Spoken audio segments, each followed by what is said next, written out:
It worked. Good morning. Happy Friday.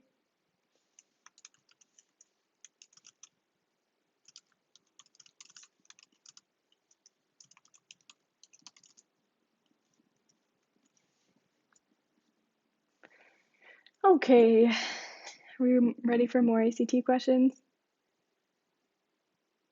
I'm so happy it's Friday. Okay.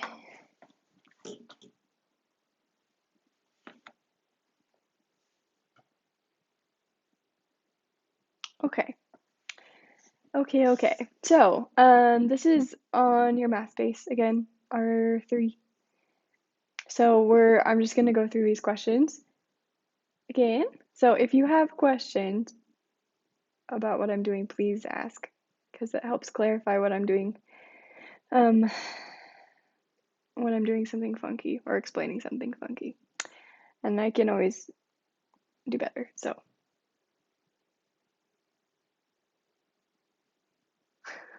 Okay, Felix, that's okay. You can always watch this later when you do your math homework anyway, right?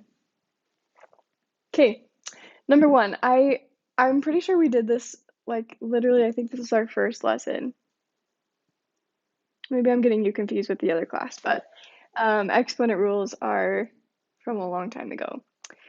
So that's what this one is. It's wanting us to simplify this using exponent rules. So right now we have 5m to the fourth all to the third power. So if you remember powers, exponents mean that you're multiplying something by itself several times, which means that this right here means we're multiplying 5m to the fourth by itself 3 times. So I'm going to just write that what that looks like here. So 5m to the fourth times 5m to the fourth times 5m to the fourth. And if you remember rules, this becomes a lot quicker, but I'm gonna do it the way where we write everything out, because that feels like what you're probably gonna remember to do. Rules are hard to remember, but I find that this just makes a lot of sense. So remember, exponents means multiplying by itself several times. So m to the fourth is 4m's multiplied together. And then we have that. Watch me cheat. Multiplied by itself 3 times. Oh, I'm running out of space. Am I? Yes. I have room though. We're good. There we go. And now we just combine the normal numbers, which is 5 times 5 times 5, which in a calculator is 125. And then we have 4 plus 4 plus 4 m's, which is 12, right? 12 m's. So we can rewrite that as m to the 12th power. And that's A on mine. Yeah.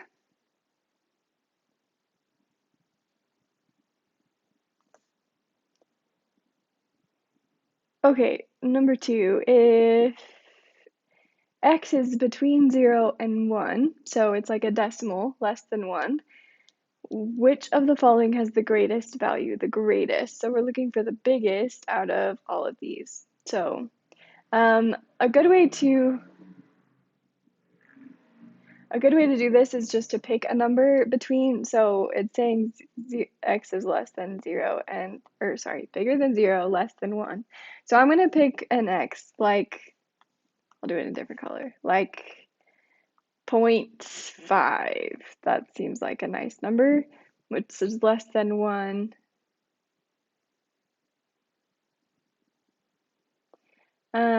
Sage, what if it's 5m squared? Okay, so if that's your problem, what you'll do is write 5m to the 6th times 5m to the 6th, because if it's squared, you're multiplying by itself twice, yeah? And then you have 5m to the 6th times 5m to the 6th, and just write out all those m's and add them all together. and then multiply both 5s. So it should be something like 25m to the big power, like 12 or something. So I'm going to pick 0.5 because that's less than 1 and bigger than 0, and then I'm just going to try these, right? So I'm going to try the square root of 0.5. I'm going to try 0.5 squared. I'm going to try 0.5 divided by 2 square rooted, and 0.5 square root 0.5, and square root of 0.5 squared in a calculator, because we're all for speed on the ACT. So the square root of 0.5 is 0.71. Yikes. Having a glitch apparently.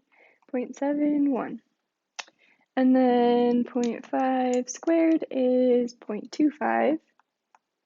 Notice that already it's leaning towards the square root one. That's much bigger than 0.25. Let's try 0.5 divided by 2. And then square rooted. Well, this might be bigger. Oh, it's not. It's 0.5. That's weird. That's 0.5, and then 0.5 square root 0.5 is 0.35, and 0.5 squared square rooted, that's going to be the same thing as just 0.5. Yeah, because square root and square root undo each other. There you go. Look at that. So we can already tell that this one is the largest out of all of them. And no matter what you pick, what decimal you pick in between 0 and 1, you'll get the same, not the same numbers, but you'll get the same answer because one of them is going to be the biggest. This one, square root of x, is going to be the biggest. Notice that they're probably trying to trick you on that one because for anything bigger than 1, like if x was like 2 or something, square root of 2 is not bigger than 2 squared, right? Usually square root stuff gets a smaller number and squared gets a bigger number, but when it's less than 1, the decimals make it weird and the opposite happens. So if in doubt, try stuff. See what works. Okay. A plane accelerated from 159 meters per second, probably, to 235 meters per second in exactly 4 seconds. Assuming the acceleration was constant, what was the plane's acceleration rate? So we went from 159 to 235. So we need to find the difference between those. Because if we're going to find a rate, we need to find what the change in, basically the change in y is. Because remember, rate is sort of it's just another way of saying slope. So we're trying to find the change in y over the change in x. And this is usually time, which we already know. Time changed 4 seconds because they already told us that. So we know that change in x is 4, but we need to figure out change in y. This is acceleration. Yeah, I know that looks like a 4. Promise it's a y. Okay, I'm going to subtract these to find the difference. 235 minus 159, 76 is the change in y. So we have 76 over 4. That probably reduces.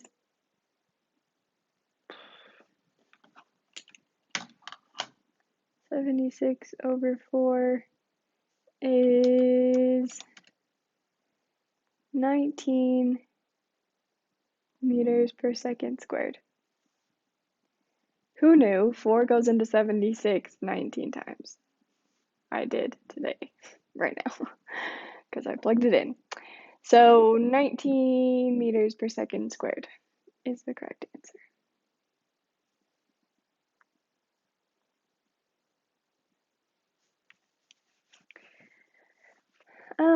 Number 4, which of the following is equal to tangent of theta? More trig. I told you this comes up on the ACT a lot. Trig just does. I think we've had a trig question every day this week. Yeah. Okay. Tangent, well, theta is this angle right here. They've labeled it for us. And tangent is equal to, SOHCAHTOA is equal to the opposite over the adjacent. That's what tangent is. Yay. So opposite over adjacent, the opposite side from that angle is this one, and adjacent is this one. So we're getting, hopefully the answer, one of the options is B over A. Opposite over adjacent.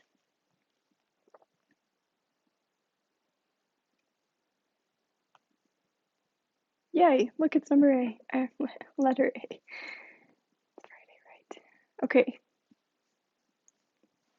I'm sorry if I'm flying through these. You feel free to pause me if you're actually working on your homework right now. Yeah, I'm in a hurry today and I don't know why.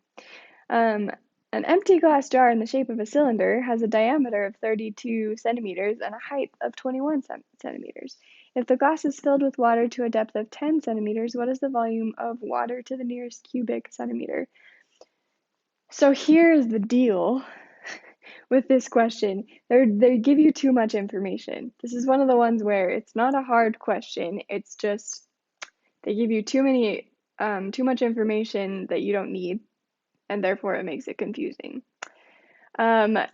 They are saying that the container is 21 centimeters high, but the water is only 10 centimeters deep. High, tall. You know what I mean. It's only 10 centimeters. And they only want the volume of this bottom part of the container, which means that the height of the container does not matter at all. The width, I mean, like the diameter of the circle definitely does, but the height doesn't. All we care about is how deep the water is because that's the part they want the volume of. So remember that a cylinder is a prism because that base is a shape and the matching base on the other side, and then the other side is just a rectangle, sort of. Cylinders kind of break the rules, but the formula is the same. So the volume of a prism is always the area of the base, which in this case is a circle, area of the base, times the height. So the area of the base is going to be pi r squared, because it's a circle, that's the formula, times the height. And we just have two variables. We have the radius and the height that we need filled in. We know the height, that's 10, not 21, because we don't care about the container, we just care about the water. The height is going to be 10. And then we need the radius of the circle. They gave us the diameter. The diameter goes all the way across the circle. The radius goes from the middle of the circle to the edge, which is exactly half of the diameter. So we need to take what they gave us, which is the diameter, and divide it in 2 because we want the radius. The formula is asking for the radius, so we're just going to slice that in 2, which makes 16 centimeters. And then we just plug that in. So pi times 16 squared times 10. I don't know if it's, yeah, it is a number. Okay, so pi times 16 squared times 10. I got 8042 for 0.48-ish centimeters cubed. Is that one of the answers? 8042 centimeters squared. Okay, it's not exactly, but I'll take it. 8042.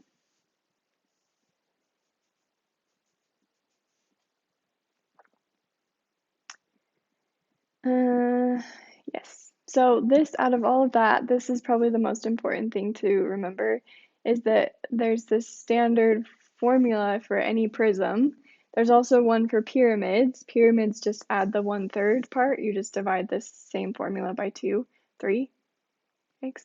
Look at your book if you forget. And then spheres are the ones that don't match at all, so they have their own formula. Yeah. Hey, more shapes. I remember we did this as a warm-up, finding the perimeter of this little heart shape. The exact perimeter. So hang on. Let us break this down. First, it says this is 12.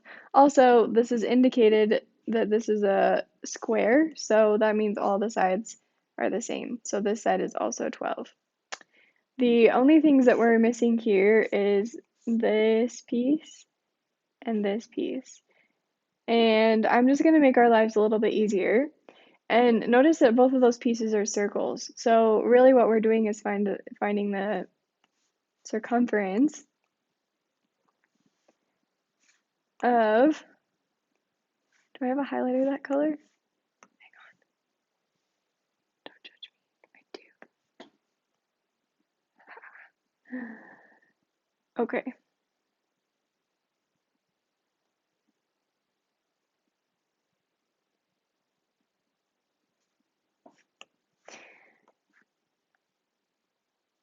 Alrighty. So I just put those two pieces together because I would rather find a whole circle than finding half a circle and then another half a circle.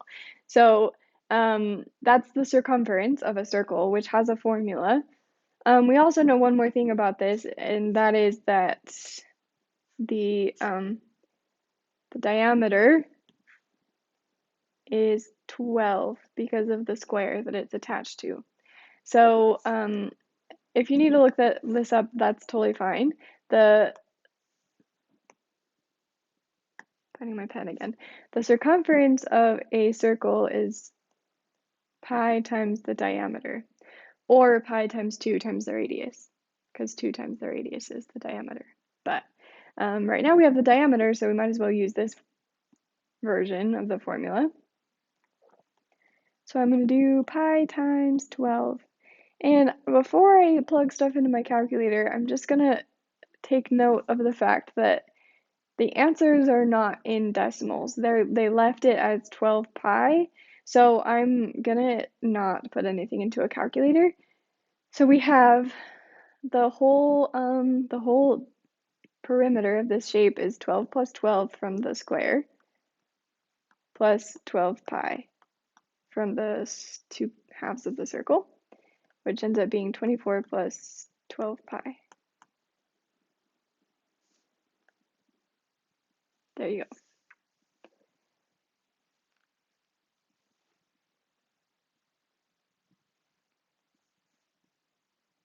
Okay.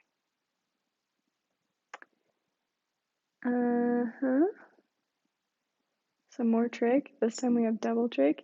For the triangles in the figure below, which of the following ratios of side lengths is equivalent to the ratio of the perimeter of ABC to the perimeter of DAB? ABC, DAB. Okay, so we're saying, I don't know. Okay, here, listen. I do not know why they put both of these triangles on top of each other, because they literally, I guess they only share, I guess they share that one side, but it just makes it so much more confusing to see them both like stacked on top of each other. What we're really looking at is two different triangles. And they're actually, I'm gonna rotate one of them because the little one is like, I want you to see that these are similar shapes. So I'm gonna rotate the bottom one just like 90 degrees upright so that it matches the big one.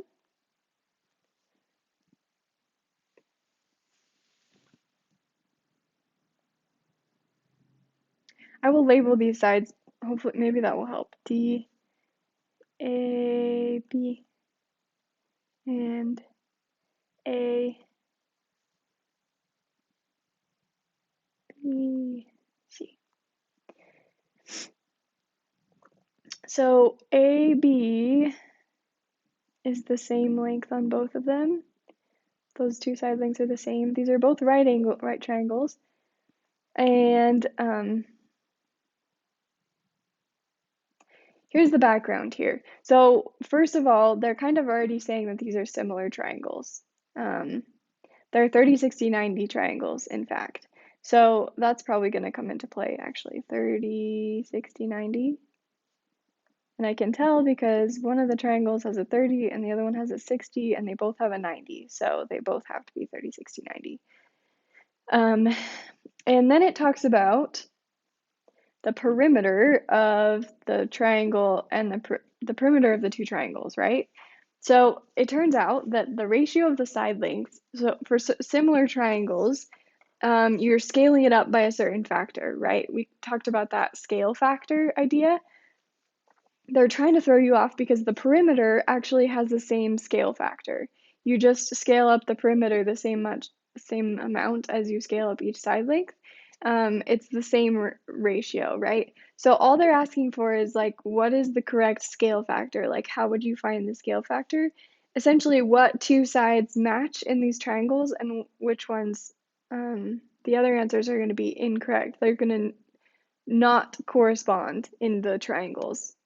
They're going to be incorrectly corresponding side lengths.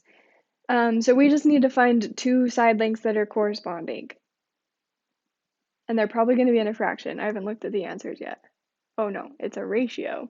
So, dang it, I should have drawn my picture on this page because I can't. Oh, I know, I'll cheat.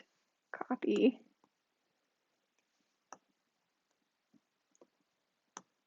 Paste. Lovely. Okay. That's all I needed. Okay, so the first proposition is AB and AD. AB and AD. AB and AD are both in the same triangle. Not helpful. That's wrong. Eh. AB and DB. AB and DB. Still in the same triangle. That's not helpful. BC and AD. Nope. BC is here and AD is here. Just they don't match, right? They're not corresponding. Wrong. AD and DB, same triangle, so no. And BC and BD, please work. BC and BD. That one also doesn't work. Why? Pause. I'm thinking.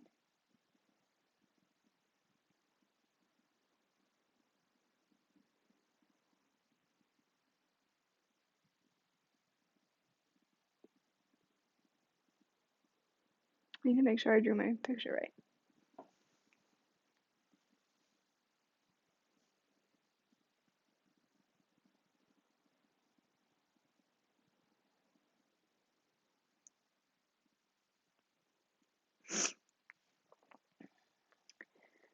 We're getting closer to the end of the ACT, clearly.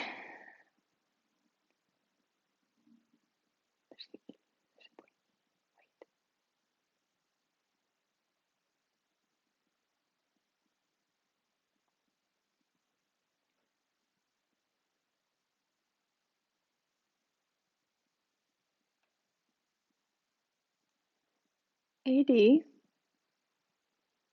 and AB. Oh, that tricked me. Okay. I see what's okay. This is wrong, actually. But the first one we crossed out was actually correct. The reason that I initially crossed it out was because I saw that AB and AD were on the same triangle, but we also have AB over here, which ends up being the two that match. Oh, yikes. Hang on. Let me highlight them for you. AD and AB. See that? So we have AB on both triangles, which is not, that was tricky. That tricked me. But yeah, those two actually do correspond. Do you see that? AD and AB do correspond.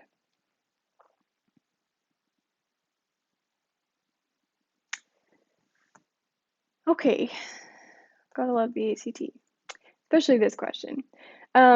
If x to y is 4 to 5 and y to z is 9 to 5, what is the ratio of x to z?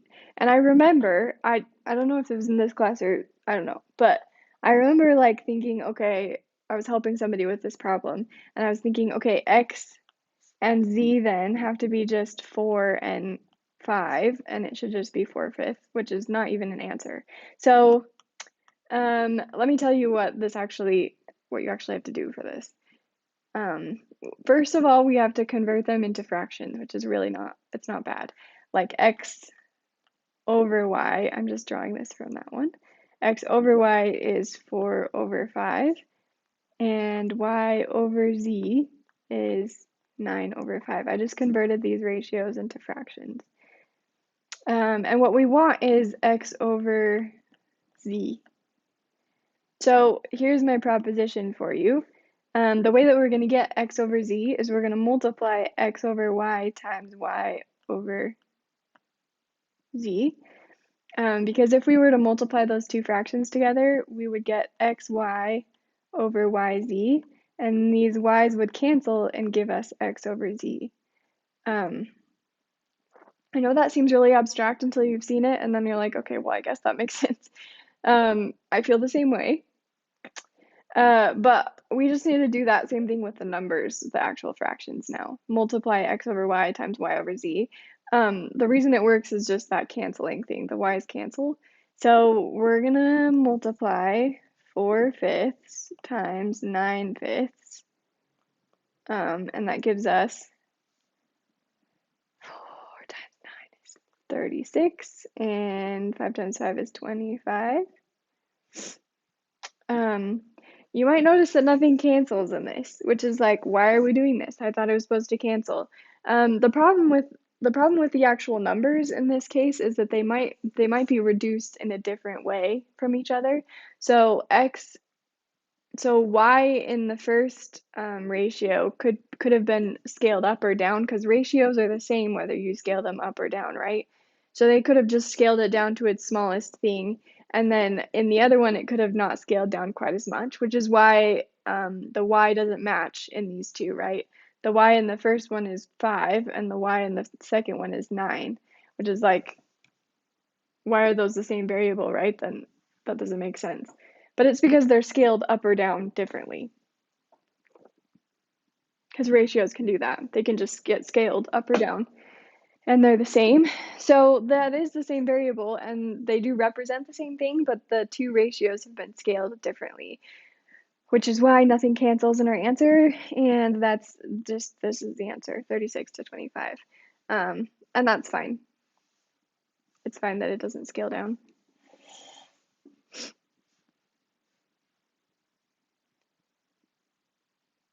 So in short, all you're doing is just multiplying the two fractions together. Because it cancels the y, it makes sure the y isn't there, and you get x over z, even though none of the numbers cancel. Hopefully that makes sense. Again, we're at the end of the ACT, so these are more difficult questions, but that's okay. We can do them. 9. For every positive two-digit number, okay, for every positive two-digit number, x with tens digit t and units digit u, let y be the two-digit number formula by reversing the digits of x. Which of the following expressions is equivalent to x minus y? Okay, whew. That was super wordy. And I apologize to you for the ACT because this is just the way that it is. So listen, what they're saying is there's a two-digit number, right? X, they're calling it x. So here's our number x, and it has two digits. And we're calling it the tens digit t and the units digit u, because tens and units, right? I don't know if it's like a Australia thing that they don't call it the ones digit, the ones place, because we call it the ones place, but they're calling it the units place, which is fine, whatever. And then we have y. We have these two numbers. They're just imaginary. We don't actually know what they are. And they're saying that that y, I know. They're saying that y is the same number but reversed. So this is ut. So like if this was 42, this would be 24. If this is 36, this would be 63. Um, they're just reversing the tens and the units digit for y. So we have two units digits, right? We have two numbers, two-digit numbers. One of them is frontways, the other one is switch the numbers backwards. And then they're saying which of the following expressions is equivalent to x minus y. So I'm gonna copy paste what I have here onto the second page. So we can look at the answers.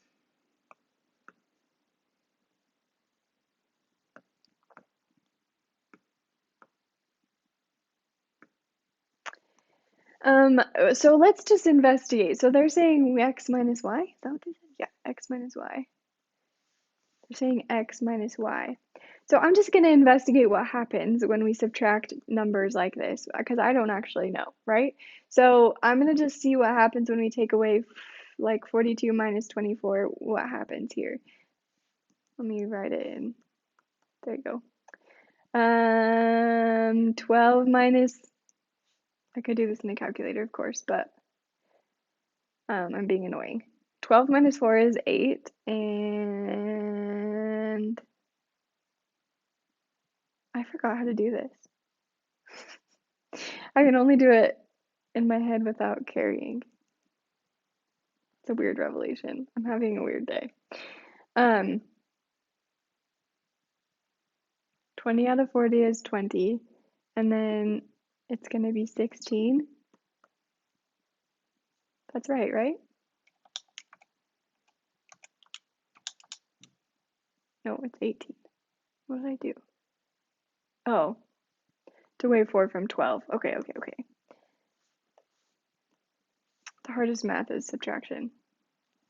Okay, let's just try 63 minus 36. So 30 out of 60 is 30. So 27.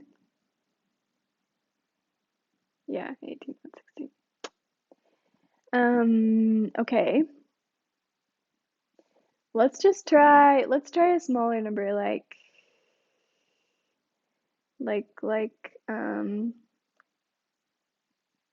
what about 81 and 18?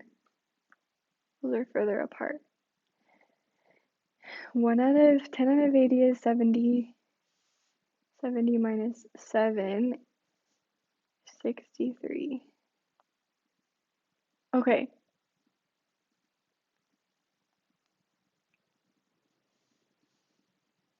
I'm trying to find a pattern here because it's interesting. So I'm noticing a pattern in the answers, and that is that they keep doing this t minus u or u minus t. So let's just really quickly figure out what the difference is between our t and our u in each of these situations. In the first one, difference between 8 and 1 is 7. In the second one, the difference between 4 and 2 is 2. And this one, the difference between 6 and 3 is 3. Okay, I see the pattern. I don't know if you have yet. What is 9 times 2? What about 9 times 3? What about 9 times 7? That's the pattern. So the difference between these two numbers is going to be 9 times whatever the difference between t and u is, which I did. Did I do u minus t or t minus u? I did t minus u. Is there a different answer for that? Oh, there is. I think it's t minus u though. That's what worked for all three of our answers, so I'm going to say that for the sake of speed. 9 times t minus u. That's some interesting number theory I haven't seen before. Thank you, ACT, of course. Honestly, the hardest part of that was trying to figure out what the question was actually asking. Because that's, how it goes. Hey, the last one is a log question. We needed a good one at the end. And by good, I mean straightforward. So logarithms, we also did this. When we have log base, I'm going to use variables, but I'm trying to use good variables. Log base, let's use A, B, and C. Log base B of A equals C. So if we have a logarithm like this, our first instinct should be to change it into exponent form, which, remember this pattern that we did where we go from this one to that one to this one. So log base B of A equals C is the same thing as B to the power of C equals A. B to the power of C equals A. It goes in that direction. Which is what we need to do on this problem, because I don't know what log base 7 of 49 is. I can guess because I know this thing, because I'm thinking already of what it'll look like in our exponent form. So log base 7 of 49 equals something. We don't know. I'm just going to use x.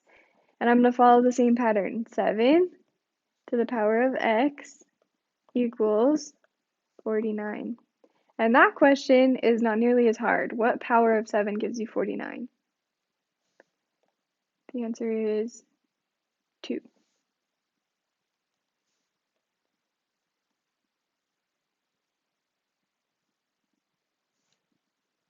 Okay.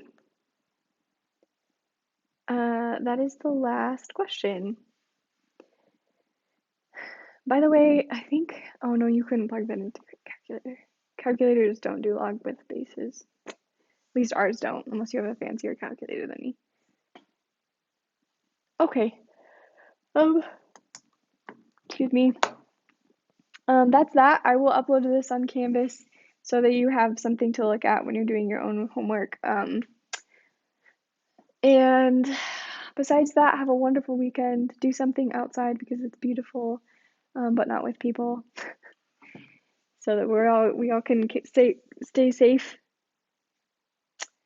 And don't stress out about homework. I have noticed that people are super bad at taking weekends since this whole thing started. I still get just as many messages about school on Saturday as I do every other day of the week. You guys should take a break. It's good for you. That's what weekends are for. I'm just gonna ignore you this weekend if you message me. Just kidding. I actually probably won't, but what I'm saying is take a break. It's good for you. Do something fun outside, get some sun. Veg, do whatever you do to veg. And I will see you on Tuesday, right? Yeah, Tuesday. For our last week of new content. So the end is near. Thank goodness, right? We can get through it together. One more week. Actually, there's only 2 days, right? Yeah. Also, register for the ACT. I think today is the last day. So if you haven't done that, now is a good time. Now is the only time. Anyway, have a good weekend. Bye, guys.